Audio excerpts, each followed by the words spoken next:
Hey everyone, welcome back to Talking Sense. I'm Ben, talking about perfumes as always. So today I thought I'd do a bit of a review of a fragrance. It's a real Jekyll and Hyde, and it's V Canto's Mandragola.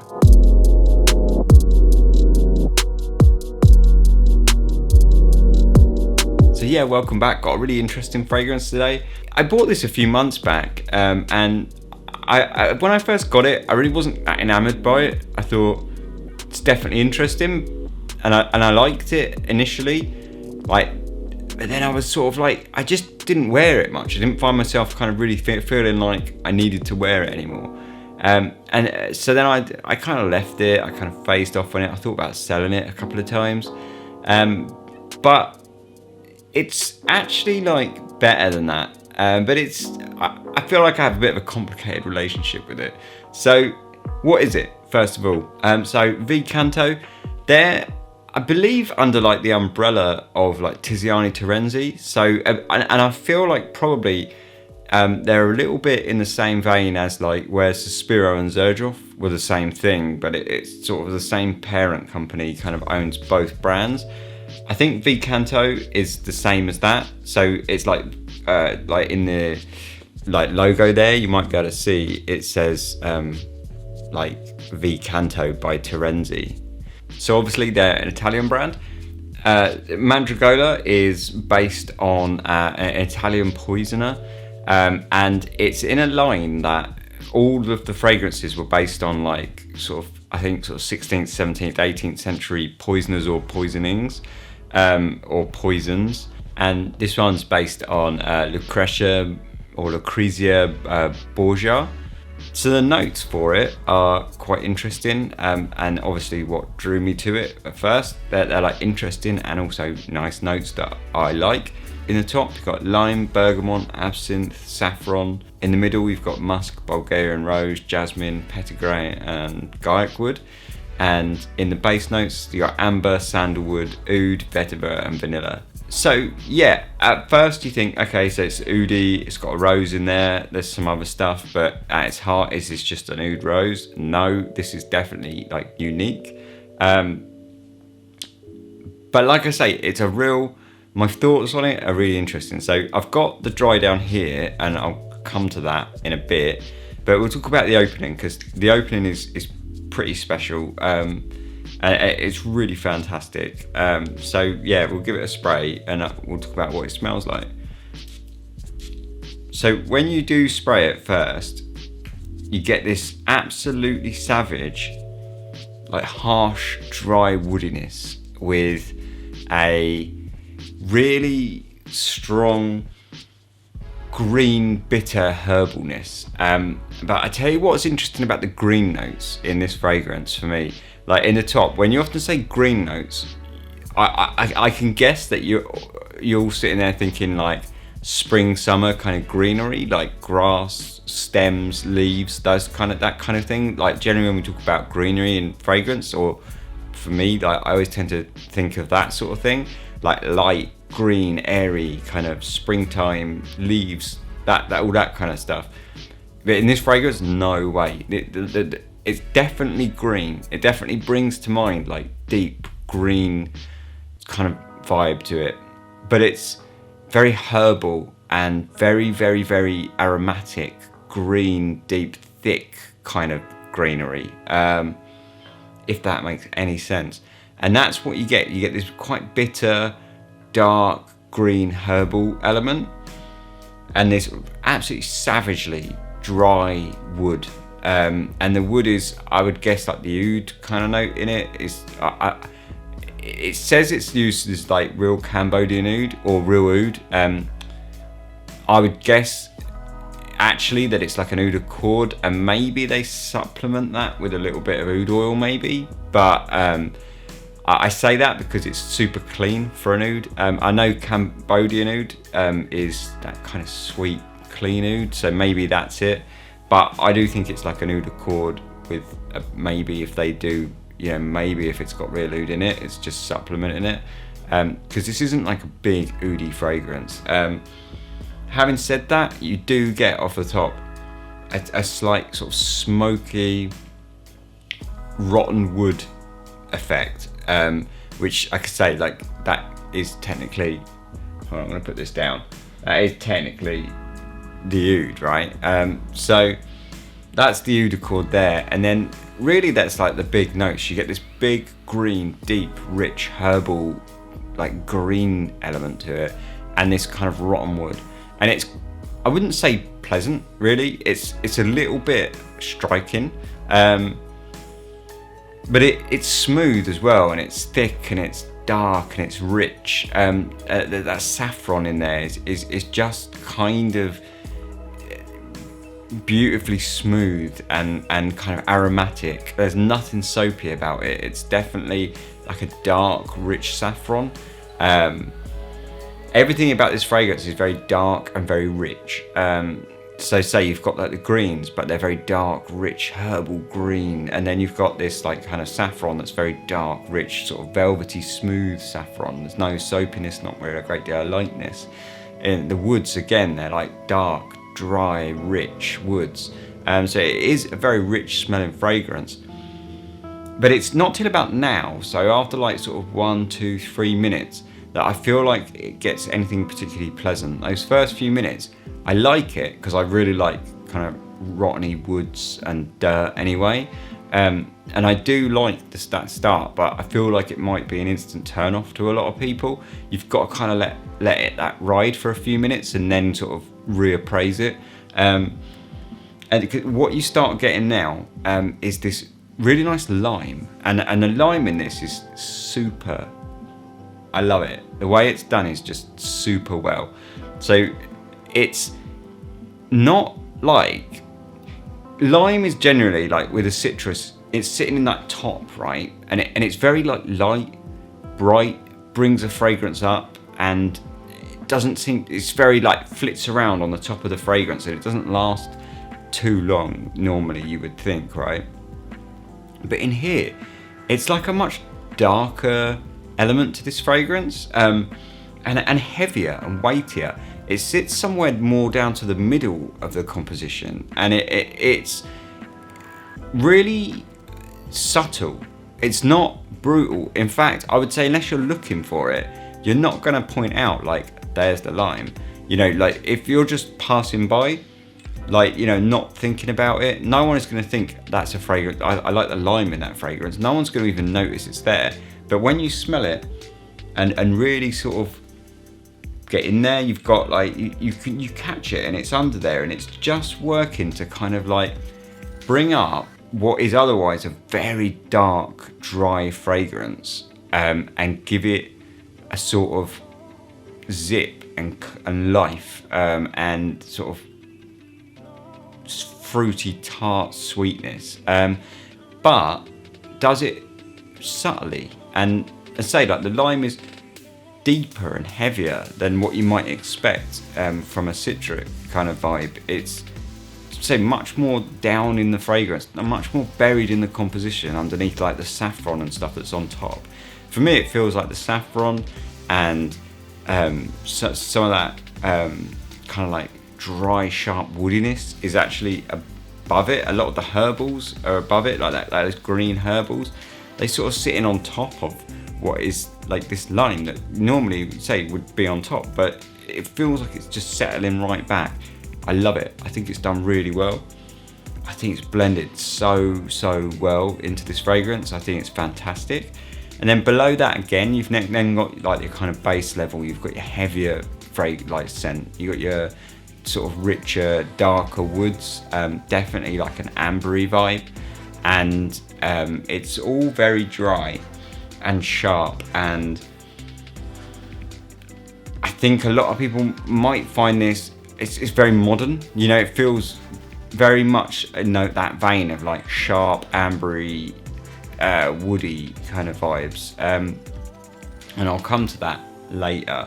But for now, I'll say that it's okay, because there's a lot of other stuff going on. It's quite a complex fragrance. All those green herbal elements are really, really nice, and keeping it very like dynamic feeling and complex and dark and rich and sort of deep.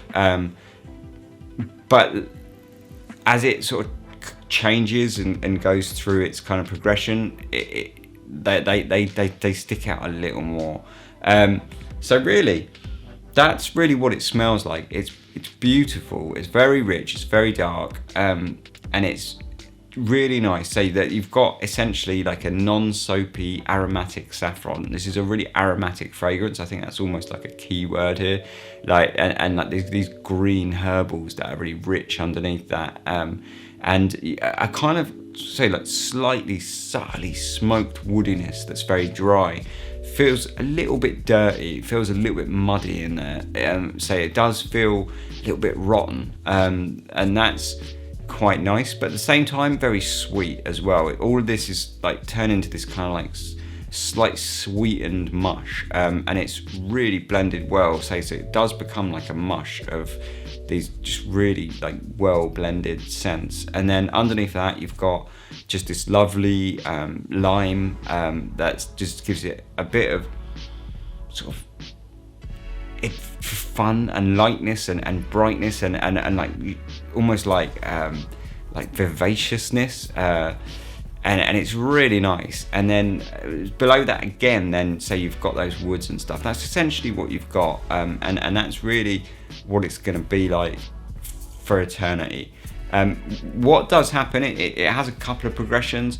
Firstly, you get the rose comes out in the middle. You get like this floral element, and it's definitely like a lovely rose, and it's super dark. It's not a bright dapper rose at all. It's definitely those darker, sort of like thicker, denser roses where there's no greenery, there's none of that. It's just like the floral, rich heart of a rose, and it's nice. I like it. I don't wouldn't say I'm a massive fan of rose fragrances. In this, I like it.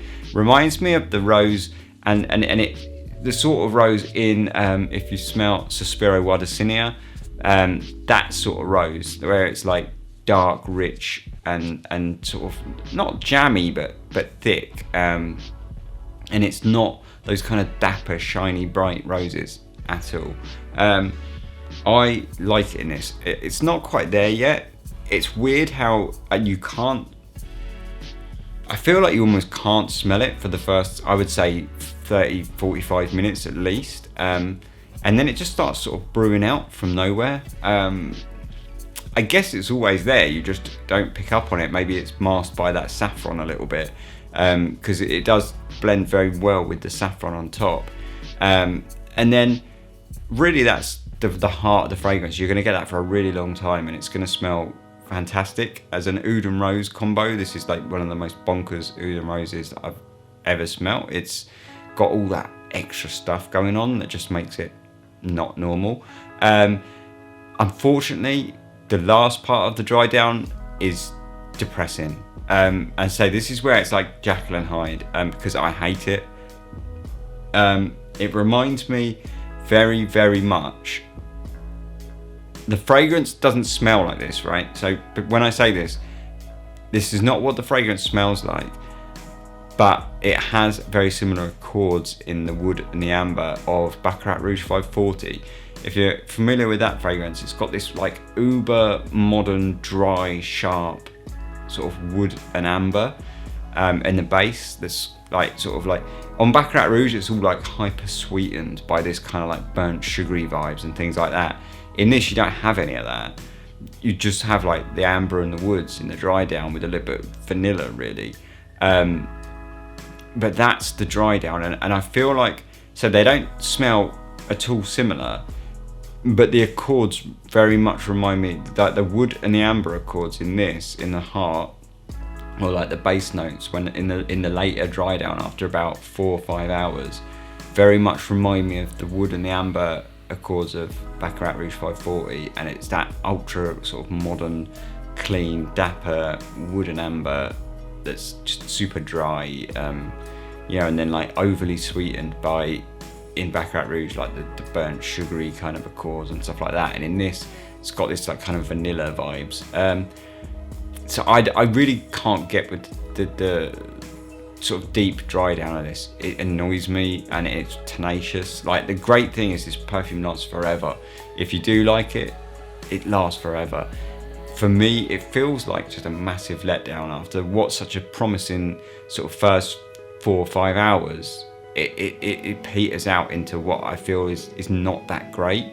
But those first 4 or 5 hours, I really enjoy. So, do I hate this fragrance or do I like it? It's a bit of a mix, really. I love wearing the first 4 or 5 hours. This is beautiful.